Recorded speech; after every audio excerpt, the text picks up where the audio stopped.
கர்த்தர் நல்லவர், அவர் கிருபை என்றும் உள்ளது. ஆண்டவராகிய இயேசு கிறிஸ்துவின் நாமத்தினால் உங்கள் ஒவ்வொருவருக்கும் அன்பின் வாழ்த்துக்கள்.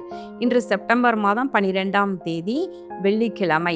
பிரியமானவர்களே, இந்த நாள் உங்களுக்கு ஆசீர்வாதமான நாளாக இருப்பதாக. இன்று வெள்ளிக்கிழமை அநேகர் ஒரு நேரம் உபவாசம் இருந்து ஜெபிக்கிற நாள். பிரியமானவர்களே, நம்முடைய டிவி ஊழியத்திற்காக கர்த்தரை ஸ்தோத்திரம் பண்ணுங்க. நீங்கள் ஏவப்படுகிற விதமாக நீங்கள் ஜெபம் பண்ணுங்கள். கர்த்தர் பெரிய காரியங்களை தொடர்ந்து செய்ய வேண்டும்.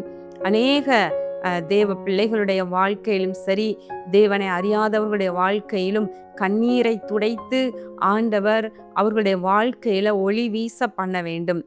இன்றைக்கு நாம் தியானிக்கும் வசனம் ஏசாயா 62ஆம் அதிகாரம் 7வது வசனம். அவர் எருசலேமை ஸ்திரப்படுத்தி பூமியிலே அதை புகழ்ச்சியாக்கும் வரைக்கும் அவரை அமர்ந்திருக்க விடாதிருங்கள். பிரியமானவர்களே, எருசலேம் என்றால் கர்த்தர் வாசம் பண்ணுகிற இடம், கர்த்தர் தெரிந்து கொண்ட ஜனம் இருக்கிற இடம் என்றுதான் நம்ம பார்க்கின்றோம். ஆனால் இன்றைக்கு ஆண்டவர் அப்படி என்றால் எருசலேமாக நம்மையும் நம்முடைய குடும்பத்தையும் தம் ஜனங்களையும் அவர் பார்க்கின்றார் அல்லவா? அப்போ அவர் நம்மை, நம்முடைய குடும்பத்தை இல்லையா, தமது ஜனத்தை அவர் பூமியிலே அவர் ஸ்திரப்படுத்தணும், புகழ்ச்சியாக்கணும். அது வரைக்கும் அவரை நம்ம அமர்ந்திருக்க விடாதிருங்கள் என்று சொல்லப்படுகின்றது. நம்முடைய ஆண்டவர் அவர் வார்த்தையினாலே சகலத்தையும் சிருஷ்டித்தவர். 6 நாட்களுக்குள்ளாக வானத்தையும் பூமியையும் சமுத்திரத்தையும் அவைகளை யாவற்றையும் உண்டாக்கினவர் என்பதை நம்ம பார்க்கின்றோம். பிரியமானவர்களே, போவாசை குறித்து ரூத் புத்தகத்தில் நம்ம பார்க்கின்றோம். இந்த காரியம் என்னமாய் முடியும் என்று நம்ம பார்ப்போம். இந்த காரியத்தை அவன் செய்து முடிக்கும் வரைக்கும் இளைப்பாற மாட்டான் என்று சொல்லி போவாசை குறித்து நகோமி சொல்லுகின்றார். பிரியமானவர்களே, ஒரு மனிதனே தான் செய்ய போகிற ஒரு காரியத்தை அது செய்து முடிக்கும் வரைக்கும் இளைப்பாற மாட்டான் என்று சொல்லப்படுகின்றது. நம்முடைய ஆண்டவரை குறித்து என்ன சொல்லப்படுகிறது? ஏசாயா 40வது அதிகாரத்தில் பூமியின் கடையாந்திரங்களை சிருஷ்டித்த கர்த்தராகிய அநாதி தேவன் சோர்ந்து போவதும் இல்லை, இளைப்படைவதும் இல்லை. இதை நீ அறியாயோ? இதை நீ கேட்டதில்லையோ? அவருடைய புத்தி ஆராய்ந்து முடியாதது. நம்முடைய ஆண்டவர் ஒரு நாளும் இளைப்படைந்து போவது இல்லை, அவர் சோர்ந்து போவதும் இல்லை.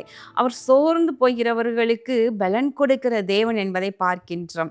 இப்போ இன்றைக்கு கூட தேவ பிள்ளைகளாகிய நீங்கள் ஒருவேளை உங்கள் குடும்பத்தை அல்லது உங்களுடைய தனிப்பட்ட வாழ்க்கையை அல்லது உங்களுடைய பிள்ளைகளுடைய வாழ்க்கையை ஆண்டவர் ஸ்திரப்படுத்தணும், அதை பூமியில் புகழ்ச்சி ஆக்கணும் அப்படின்னு நீங்கள் விரும்புகிறீங்க இல்லையா? அப்போ அதை அவர் செய்து முடிக்கும் வரைக்கும் ஆண்டவரை நீங்கள் அமர்ந்திருக்க விடாதிருங்கள், அவரை அமர்ந்திருக்க விடாதிருங்கள். அப்படி என்றால் என்ன அர்த்தம்? அவர் உங்களுக்காகவே அவர் கிரியை செய்யும்படியாக அவரை அலட்டி கொண்டிருங்கள். பரலோக ராஜ்யம் பலவந்தம் பண்ணப்படுகிறது, பலவந்தம் பண்ணுகிறவர்கள் அதை பிடித்து கொள்கிறார்கள் என்று பார்க்கின்றோம். அப்போ பரலோக ராஜ்யத்தையே பலவந்தம் பண்ண வேண்டியதாக இருக்கிறது. நமக்காக கிரியை செய்யும்படியாக தேவ சமூகத்தை நம்ம அலட்டி கொண்டே இருக்க வேண்டும். அவரை அமர்ந்திருக்க விடக்கூடாது என்று சொல்லப்படுகிறது. கர்த்தருடைய சமூகத்தில் இரவும் பகலும் ஓயாமல் நம்ம ஜெபங்களை ஏறெடுக்கவும், விண்ணப்பங்களை தெரியப்படுத்தவும், அவருக்கு துதி ஸ்தோத்திர ஆராதனை பலிகளை செலுத்தவும் நம்ம இடைவிடாமல் நம்ம நின்று கொண்டிருக்க வேண்டும். பிரியமானவர்களே, அப்பொழுது நீங்கள் எந்த காரியத்திற்காக நீங்கள் அவர் சமூகத்தை புலம்பிக் கொண்டே அலட்டிக்கொண்டே இருக்கிறீர்களோ அவர் அந்த காரியத்தை ஸ்திரப்படுத்துவார், அவர் நிலைப்படுத்தி அவர் பூமியிலே புகழ்ச்சியாக வைப்பார். நீங்கள் இருக்கிற ஸ்தலத்திலே அதை புகழ்ச்சியாகும்படி வைப்பார்.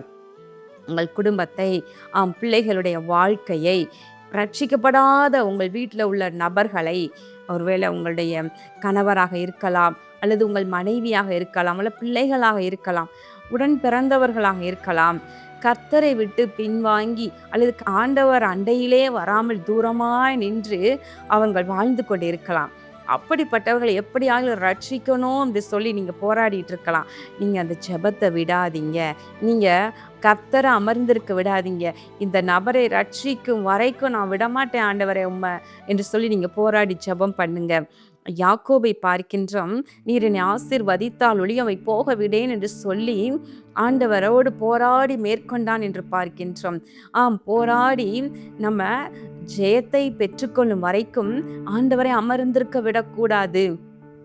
விசேஷமாக உங்கள் பிள்ளைகள் படிக்கணும் அல்லது நல்ல ஒரு ஸ்தானத்தில் உங்கள் பிள்ளைகள் அமரணும். என்னைக்கோ ஒரு நாளைக்கு பிள்ளைகளுக்கு ஜெபம் பண்ணிட்டு நீங்கள் மறந்துடாதீங்க. ஏதோ ஒரு அவசரம், ஐயோ இந்த நேரத்தில் கட்டாயம் பிள்ளைகளுக்கு ஜெபிக்கணுமே என்று சொல்லி ஒரு போராட்டம்னு வரும்பொழுது நீங்கள் ஜெபிக்க உட்காராதீங்க. ஆனால் தினம் தினம் தினம் அந்த காரியத்திற்காக நீங்கள் ஜெபம் பண்ணுங்க. கர்த்தர் தாமே என் பிள்ளையை ஆசீர்வதிக்கணும், ஞானத்தை கொடுக்கணும், தேவ பக்தியில் வளரணும், உமக்கு பிரியமாக வளர்ந்து மேன்மை அடையணும், கர்த்தர் கனப்படுத்துவீராக, பூமியில் புகழ்ச்சியாய் நிலைநிறுத்துவீராக என்று சொல்லி நீங்கள் ஜெபம் பண்ணிக்கிட்டே இருங்க. நீங்கள் ஜெபம் பண்ணுங்க. அப்போ அந்த காரியத்திற்காக, எந்த காரியத்திற்காக நீங்கள் போராடிக்கிட்டே இருக்கீங்களோ அதற்காக நீங்கள் ஸ்தோத்திரங்களை ஏறெடுங்க. அந்த காரியத்தில் தேவ கிருபை பெருகும், அவருடைய மகிமை வெளிப்படும். பிரியமானவர்களே, கர்த்தரை நம்ம அலட்டி கொள்ள வேண்டும். நம்முடைய தேவன் அவர் இளைப்படைவதும் இல்லை, அவர் சோர்ந்து போவதும் இல்லை.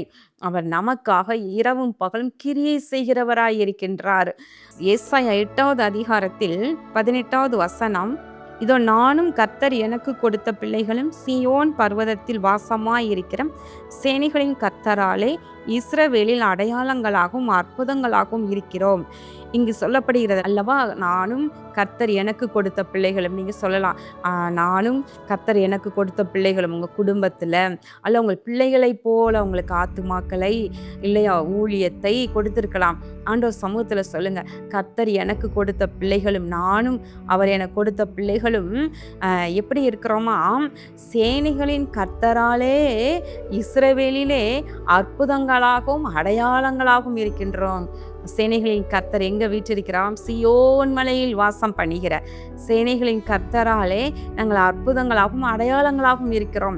அப்போ கர்த்தரை நம்ம அலட்டி ஜெபம் பண்ணி நம்ம அற்புதங்களாக அடையாளங்களாக எங்களை மாற்றுங்க, எங்களையும் எங்கள் குடும்பத்தையும் மாற்றுங்க, எங்களையும் எங்கள் ஊழியத்தையும் மாற்றுங்க என்று சொல்லி நீங்கள் அலட்டிக்கொண்டே இருக்கும்போது நிச்சயமாய் கர்த்தர் செய்வார்.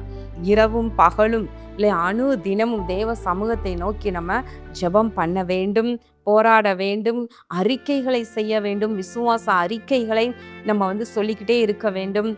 கர்த்தருடைய சமூகத்தை எப்படியெல்லாம் நம்முடைய ஜெபம் சென்று சேர வேண்டுமோ அப்படியெல்லாம் நம்ம அலட்டிக்கொண்டே இருக்க வேண்டும். அப்பொழுது அவர் நிச்சயமாய் கிரியை செய்வார். நீங்கள் விரும்புகிற காரியத்திலே, நீங்கள் போராடுகிற காரியத்திலே ஒரு புகழ்ச்சியை கட்டளையிட்டு உங்களை மேன்மைப்படுத்துவார். கண்களை மூடி ஜெபம் பண்ணுவோமா?